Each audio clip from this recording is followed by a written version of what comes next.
Sasa kuna jambo jingine ndo ambalo kwamba mbaya zaidi. Kuna wengine wakwambia lakini bwana si sawa, lazima umwambie mke wako. Nimwambie nini mimi mke wangu? Umwambie kwamba atakuoa? Alokwambia mimi nimekwambia baba yangu na mama yangu si lazima. Wewe unaniambia mimi nikamwambia mke wangu? Sikiza nikwambie. Nyinyi wanaume, sikizeni vizuri. Ukimwona mwanamume amekwenda kumwambia mke wake mimi nitaka kuoa, kuna moja katika mawili, ima hampendi au hutafuta sababu ya kuatana na yeye. Ndakwenda wewe una akili kweli umwambia mke wako mimi nitakuoa? Kweli wewe una akili timamu? Wewe oa, akiua mambo mbele huko mtaambiana. Lakini hakuna afanya hilo. Hatukwambia si sawa bwana. Si sawa hiye. Mimi kumwambia babangu na mamangu si lazima nikwambie wewe kama nani yangu. Mimi mumeo bwana. Hawa ni wazazi wangu. Nastahiki respect zaidi kukushinda wewe.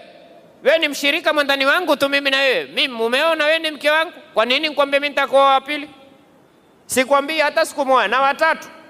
Nikiongeza sikwambii. Usimwambie mkeo bwana. Usimwambie mkeo ukitakwenda kuoa, oa tu. Akijua utajipanga sasa hapo. Ukiwa utakula kipande cha kufanya ile chapati, shukuru. Ukiwa utatiwa mti wa chuma, bahati yako. Wengine wanakwenda kukatwa na ala wale. Ina maana yake wengine mahasidi.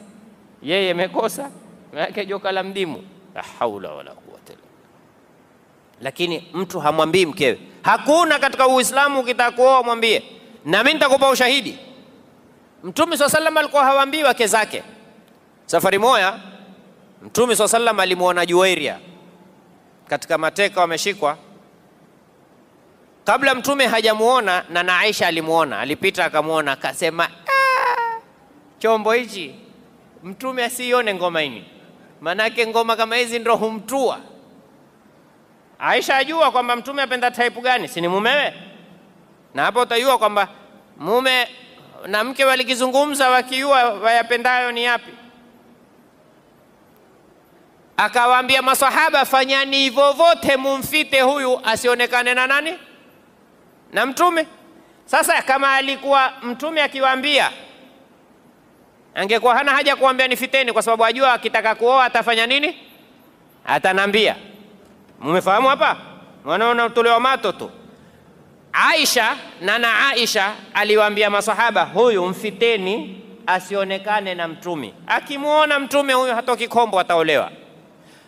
Sasa maana Aisha na Aisha kuambia mfiteni ni kwamba Mtume ataoa bila ya kufanya nini?